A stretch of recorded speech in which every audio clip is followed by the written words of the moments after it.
Face வந்துனே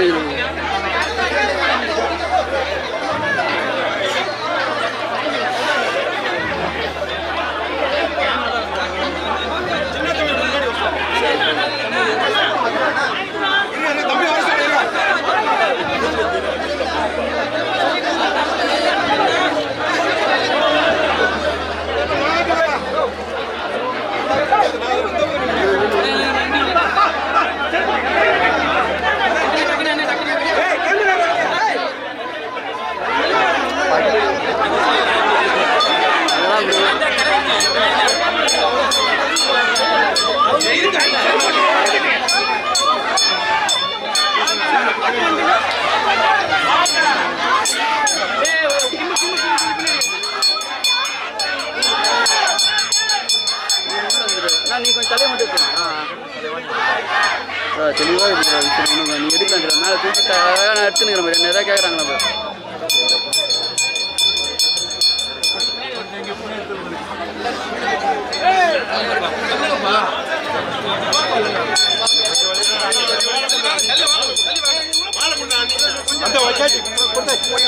இல்லை இவர் face வந்துனே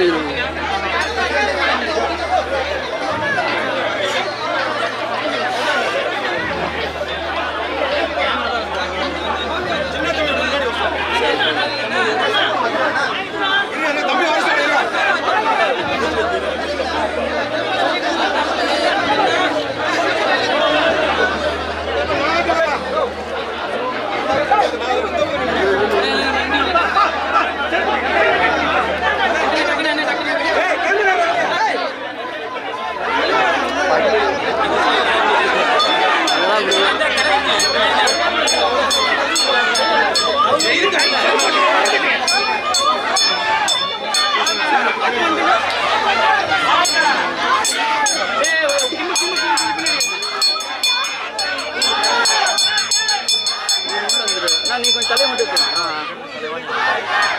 தெளிவாக விஷயம் நீ எடுக்கலாம் மேலே தூக்கி நான் எடுத்துனுக்கிற மாதிரி என்ன எதாவது கேட்குறாங்களா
சார் சார் சார் லைட்டாக மூவ் பண்ணுங்க சார் ஒரு நிமிஷம் போயிடுச்சுங்க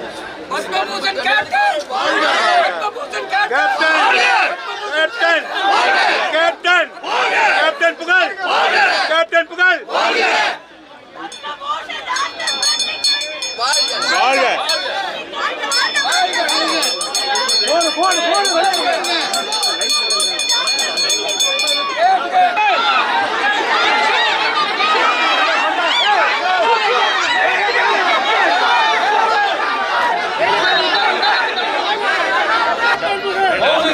அப்படியே கொஞ்சம்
ரேஸ் வந்துனே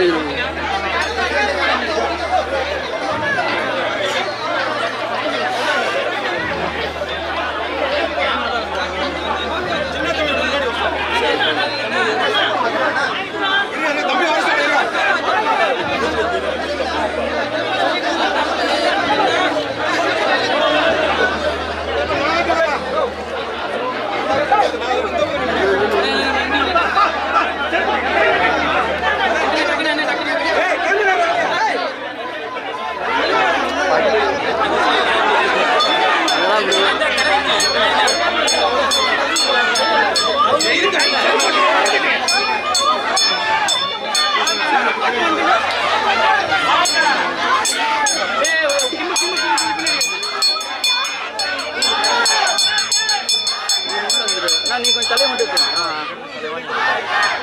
தெளிவாக இருக்கிற விஷயம் நீ எடுக்கலாம் மேலே தூக்கி நான் எடுத்துனுக்கிற மாதிரி என்ன எதாவது கேட்குறாங்களா? அனைவருக்கும் வணக்கம். இன்றைக்கு தேசிய முற்போக்கு திராவிட கழகத்தின் நிறுவன தலைவர், எங்கள் அன்பு கணவர், தலைவர் புரட்சி கலைஞர் கேப்டன் அவர்களுக்கு மிக உயரிய விருதான பத்மபூஷன் விருது இன்னைக்கு பெற்று தலைமை கழகத்தில் எங்களுடைய மாவட்ட கழக செயலாளர்கள், நிர்வாகிகள், தொண்டர்கள் மத்தியில் அதை கேப்டன் பாதத்தில் இன்னைக்கு சமர்ப்பிச்சு எல்லா புகழும் கேப்டனுக்கு, எல்லா புகழும் கேப்டனுக்கு, எல்லா புகழும் கேப்டனுக்கு என்று சொல்லி அவர் இந்த 45 ஆண்டு காலம் திரையுலகிலும் சரி, அரசியலிலும் சரி, பொது வாழ்க்கையில் அவர் செய்த சேவைகளுக்காக மத்திய அரசு கேப்டனை பாராட்டி சீராட்டி இன்னைக்கு மிகப்பெரிய உயரிய விருதான பாரத ரத்னா இல்ல பத்மபூஷன் விருதை வழங்கி இருக்காங்க.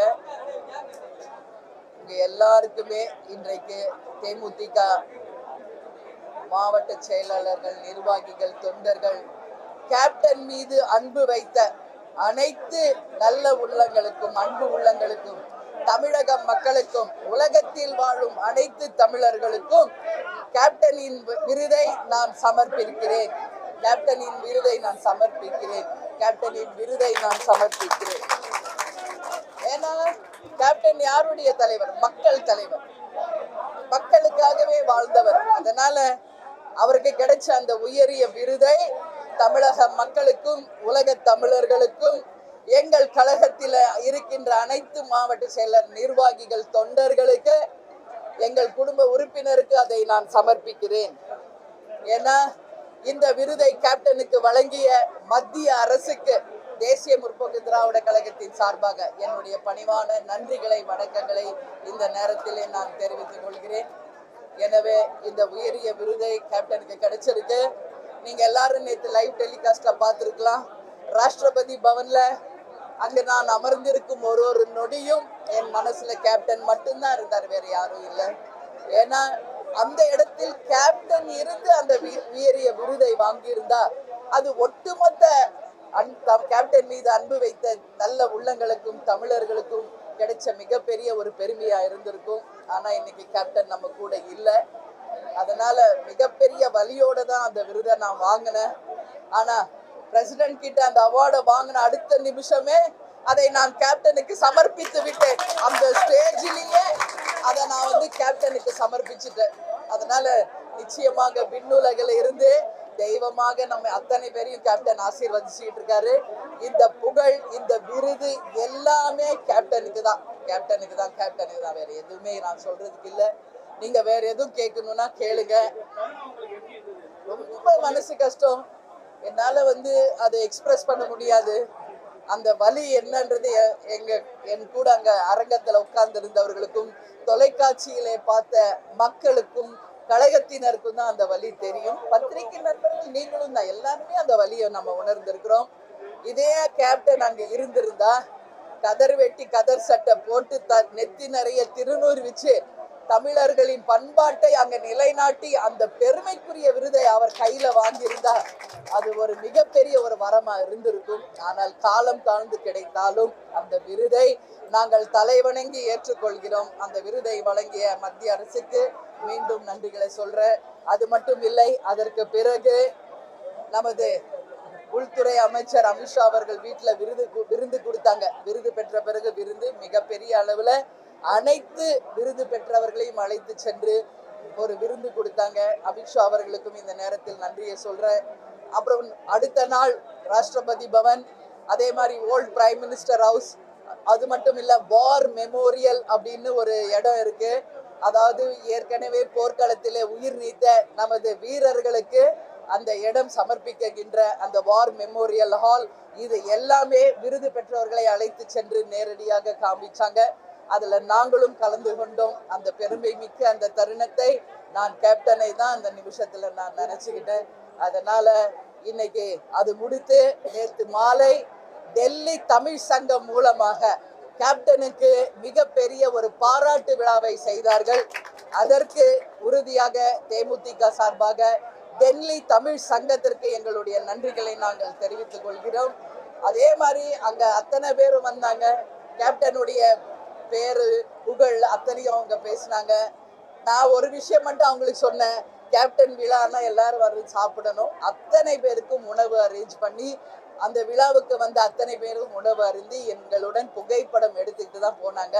அப்போ நான் வந்து தமிழ் சங்கத்திற்கு முதல் முறையாக நான் சென்றதுனால ஒரு பெருமைக்குரிய இடத்துல கேப்டன் எப்பவுமே என்ன சொல்வார், தமிழன் என்று சொல்லடா, தலை நிமிர்ந்து நில்லடா என்றுதான் கேப்டன் தமிழர்களுக்காக வாழ்ந்தவர். தமிழர்களுக்காக ஒரு இலக்கணமாக வாழ்ந்த நமது தலைவருடைய முதல் பாராட்டு விழா டெல்லி தமிழ் சங்கத்துல நடந்தது. மிகப்பெரிய ஒரு பெருமைக்குரிய விஷயமா நான் பார்க்கிறேன். எனவே நேற்று நான் பேசும்போது தமிழ் சங்கத்திற்கு, டெல்லி தமிழ் சங்கத்திற்கு ஆண்டுதோறும் கேப்டன் பிறந்த நாள் அன்றைக்கு தமிழ் சங்கத்திற்கு 1 லட்சம் ரூபாய் தேசிய முற்போக்கு திராவிட கழகத்தின் சார்பாக நாங்கள் தருவோம். அது வைந்து அங்க நலிவுற்றவர்கள், உதவி வேண்டுபவர்கள், படிப்புக்கு, மருத்துவத்திற்கு, திருமண உதவி, சுயதொழில், அது மாதிரி எந்த விஷயமா இருந்தாலும் அவர்களுக்கு அந்த நிதி போய் சேரணும் அப்படின்னு சொல்லி அந்த நிதியை நேற்று அறிவிச்சிருக்கோம்.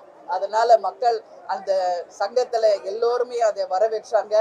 எனவே கேப்டன் புகழ் என்னைக்கும் நிலைத்து இருக்கும் வரை இந்த கோவிலில தினம்தோறும் அன்னதானம், இது வரைக்கும் கேப்டன் மறைந்த போது 15 லட்சம் பேரு, இந்த 4 மாசத்துல கேப்டனை கோயிலை வந்து தரிசிச்சு உணவருந்தியவர்கள் 15 லட்சம் பேர் என்று லிங்கன் புக்ஸ் ஆஃப் ரெக்கார்ட்ஸ்ல ஒரு கின்னஸ் ரெக்கார்டுக்கு ஈக்குவலா ஒரு விருது வழங்கியிருக்காங்க. அது அத்தனையுமே இந்த புகழ் அத்தனையும் கேப்டனுக்கு தான். ஏன்னா அவர் ஒரு தங்க பாதையை அமைச்சு கொடுத்துட்டு போயிருக்காரு மக்களுக்காக. அந்த தங்க பாதையில் தேமுதிக பயணிக்கும்.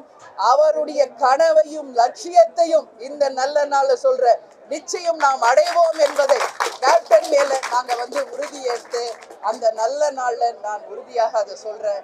அதனால நிச்சயமாக அவர் புகழ் இந்த யுகம் இருக்கும் வரை இருக்கும். அவருடைய புகழ் அனைத்து தமிழர்களுக்கும் நான் சமர்ப்பிக்கிறேன் என்று தெரிவித்துக் கொள்கிறேன்.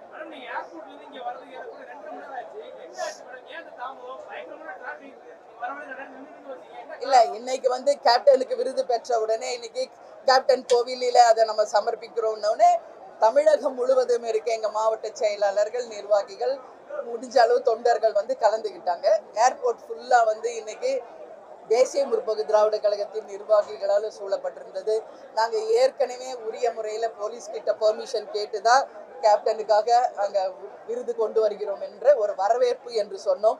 ஆனா காவல்துறை வந்து அதை சரியாக செய்ய விடாம தேர்தல் விதிமுறைகள் இருக்கிறது அப்படின்னு சொல்லி எல்லா வண்டிகளையும் டைவர்ட் பண்ணி எல்லாரும் இங்க வந்து சேர முடியாம காலதாமதம் பண்ணதுனாலதான் ஏறக்குறைய 2 மணி நேரம் ஆயிடுச்சு இன்னைக்கு தலைமை கழகத்துக்கு நாங்க வந்து சேர. அது மட்டும் இல்ல, வழிநெடுக்க ஒரு மிகப்பெரிய தேசிய முற்போக்கு திராவிட கழகத்தின் தொண்டர்களுடைய வரவேற்பும், அதே துறை காவல்துறை கொஞ்சம் கோஆபரேட் பண்ணிருந்தா இன்னும் நாங்க 1 மணி நேரத்துக்கு முன்னாடியே வந்திருப்போம். ஆனா அவங்க வந்து வாகனங்களை அனுமதிக்கல, எங்கள் தொண்டர்களை அனுமதிக்கல. அதனாலதான் இந்த காலதாமதம். ஆனா நிச்சயமாக நாங்கள் என்றைக்குமே சட்டம் ஒழுங்குக்கு கட்டுப்பட்டவங்க தான். காவல்துறையிடம் முறைப்படி அனுமதி பெற்றுதான் இன்னைக்கு வரவேற்பு நாங்க நடத்தியிருக்கோம். ஆனாலும் அந்த காவல்துறை எங்களுக்கு உரிய ஒரு சப்போர்ட் பண்ணலை இன்னைக்கு. அதனாலதான் இந்த காலதாமதம். எனவே காலதாமதத்திற்கு நாங்கள் எங்களுடைய மன்னிப்புகளை இந்த நேரத்தில் கேட்டுக்கிறோம். எனவே உங்க அனைவருக்குமே இன்னைக்கு உணவு ரெடியா இருக்கு. அனைத்து பத்திரிகை நண்பர்களும், நிர்வாகிகளும், தொண்டர்களும் கேப்டன் கோவில போய் சாமி பார்த்துட்டு நீங்க எல்லாரும் வந்து உணவு அருந்த வேண்டும் என்று கேட்டுக்கிறேன். அவர் வாங்கின அந்த பத்மபூஷன் விருது, அந்த மெடல், புக்கு எல்லாமே கேப்டன் கோவில்ல அவர்கிட்ட நான் சமர்ப்பிச்சிருக்கேன். நீங்க எல்லாரும் போய் அதை புகைப்படமாகவும் வீடியோவும் எடுத்துக்கொள்ளலாம் அப்படின்னு உங்ககிட்ட சொல்லி, நீங்க வேற எதுவும் கேட்கணும்னாலும் கேளுங்க.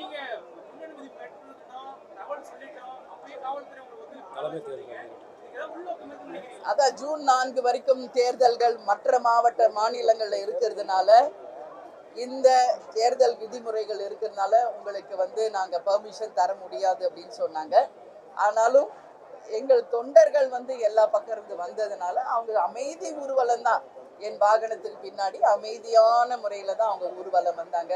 ஏன்னா கேப்டன் சன்னதியை இன்னைக்கு தரிசிக்கணும், அவர் வாங்கின பத்மபூஷன் விருதை அவர் காலடியில சமர்ப்பிச்சு அவருடைய ஆசீர்வாதத்தை வாங்கணுன்ற எண்ணம் தானே ஒரே, வேற எதுவும் இல்லை.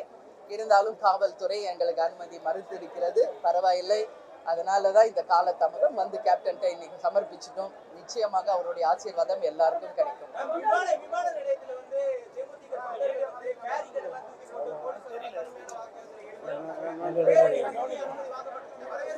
ஆமா, முன்னாடியே நம்ம அனுமதி வாங்கணும். பட் ஆமா வரவேற்புன்னு சொல்லி நம்ம அனுமதி வாங்கியிருக்கோம்.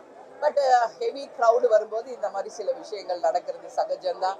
ஆனா எங்க தொண்டர்கள் என்னைக்குமே இராணுவ கட்டுப்பாட்டுக்கு இணையானவர்கள். எந்த அசம்பாவிதத்திலேயோ, மக்களுக்கு எந்த வகையிலும் பாதிப்பு ஏற்படுத்தக்கூடியோ, பொது உடைமைகளுக்கு எந்தவித சேதத்தையும் எந்த காலத்திற்கும் செய்ய மாட்டாங்க. அந்த வகையில ரொம்ப கண்ணியம் மிக்கவர்கள் எங்கள் தொண்டர்கள் என்பதை மீண்டும் நிரூபிச்சிருக்காங்க.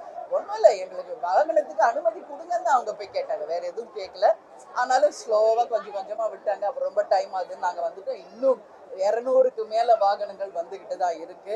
எனவே ஈவினிங் வரைக்கும் எல்லாரும் வந்து கேப்டனை தரிசிச்சுட்டு போவாங்க அப்படின்றத இப்ப சொல்றேன்.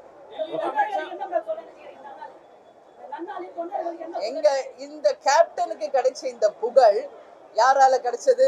கேப்டனுக்கு அமைந்த எங்களுடைய தொண்டர்களால தான் இந்த புகழே கேப்டனுக்கு கிடைச்சது. அந்த உண்மை தொண்டர்களுக்கு தான் நான் டெல்லியிலையும் சொன்னேன், இப்பயும் சொல்றேன். கேப்டனுடைய விருது எங்கள் ஒட்டுமொத்த தேசிய முற்போக்கு திராவிட கழகத்தை சேர்ந்த அனைவருக்குமே இந்த விருது உரித்தாகும். அதுல எந்த மாற்று கருத்தும் இல்லை. அதே மேல கேப்டன் மேல அன்பு வைத்த அனைத்து தமிழர்களுக்கும், உலக தமிழர்களுக்கும் இதை நான் சமர்ப்பிக்கிறேன். அது வந்து விருந்துக்கு தான் அழைச்சாங்க. யாரெல்லாம் அவார்டு வாங்கினாங்களோ அத்தனை பேருமே போய் விருந்துல கலந்துக்கிட்டாங்க. அதிலே நாங்களும் கலந்துக்கிட்டோம். மிக அன்பான உபசரிப்போடு வரவேற்றார்கள். மிக சிறப்பாக விருந்து அனைவருக்கும் தரப்பட்டது. எனவே அமித்ஷா அவர்களுக்கு நான் பாராட்டுகளை தெரிவிச்சேன். இல்ல, எதுவுமே அரசியலை பற்றியோ தேர்தலை பற்றியோ அவங்க எதுவுமே பேசல. கேப்டனை பற்றி மட்டும்தான் பேசினாங்க. கேப்டன் இங்க இருந்திருந்தா இன்னும் மிக சிறப்பாக இருந்திருக்கும். அப்புறம் மோடிஜி அவர்கள் சொல்லும் பொழுது கேப்டனுக்கும் அவருக்குமான நட்பை பற்றி என்னிடம் பேசினார். திருச்சியில கேப்டனை பத்தி பொதுக்கூட்டத்தில் பேசியதும், ஒரு மிகப்பெரிய கட்டுரையை கேப்டனுக்காக அவர் சமர்ப்பித்ததும், அவர் இறந்த போது கேப்டனுக்கும் அமித்ஷா அவர்களும் மோடிஜி அவர்களும் கண்டோலன்ஸ் லெட்டர் அனுப்புனது, அவருடனான நட்பு, இதைத்தான் வந்து மோடிஜி அவர்களும் அமித்ஷா அவர்களும் பேசினாங்களே ஒழிய அரசியல் ரீதியாகவோ வேற எதுவுமே பேசல. சரிங்களா? நன்றி நன்றி. நீங்க எல்லாரும் வந்து சாப்பிடணும். நான் இங்கதான் இருப்பேன். வாங்க எல்லாரும் சாப்பிட வாங்க.